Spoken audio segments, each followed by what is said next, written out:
Mercure rétrograde en maison 7.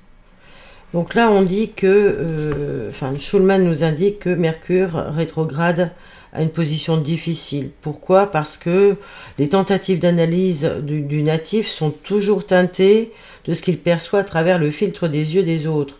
Donc c'est pas avec ses propres lorgnettes, c'est pas avec ses propres lunettes, et donc il passe ainsi la plupart de son temps à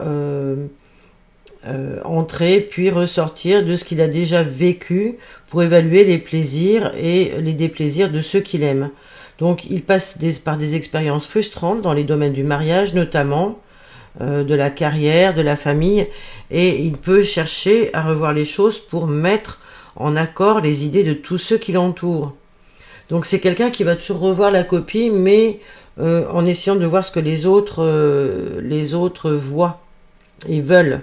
Donc il peut ressentir de la colère à ne pas être capable de prendre suffisamment de temps pour penser à lui, et très souvent, le plus souvent, il se sent incompris par ceux à qui il essaye d'expliquer ces choses, parce que il tend à se focaliser davantage sur ses énergies extérieures que sur lui-même. Alors c'est quelqu'un qui peut être très nerveux en présence des autres, et qui n'est jamais au mieux de ses potentialités lorsqu'il s'exprime. Son partenaire dans le mariage peut être d'ailleurs assez immature ou infantile, et dans certains cas, ces natifs vont rechercher finalement un frère ou une sœur qu'il aurait eu ou qu'il aurait dû avoir. Enfin voilà, ça peut être ça.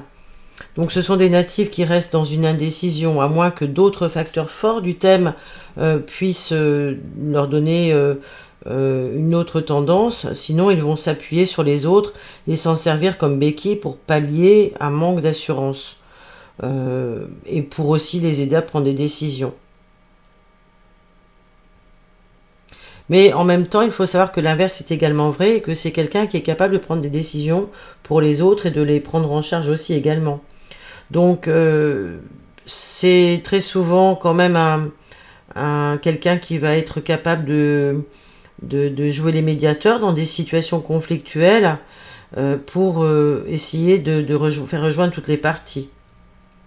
Alors son karma à ce Mercure rétrograde en maison 7, c'est d'apprendre à stabiliser le foyer de ses idées.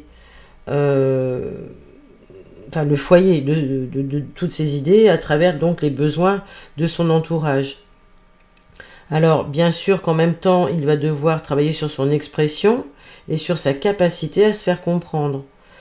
Il y a très souvent des retours en arrière, des réévaluations qu'il s'autorise à faire, et que peut-être sur des sujets que les autres ont à peine effleurés. Donc il va observer toujours les deux côtés du tableau, il va essayer quand même de faire des allers-retours entre lui et l'autre. Et puis un jour, il va être capable de développer une perspective plus large, qui va lui permettre d'agir d'une manière peut-être un peu plus impersonnelle aussi.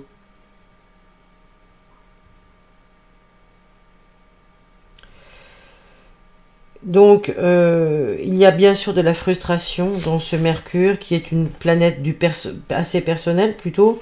Donc, elle est en rétrogradation, bien sûr, dans la maison de l'autre. Elle tend à s'introvertir.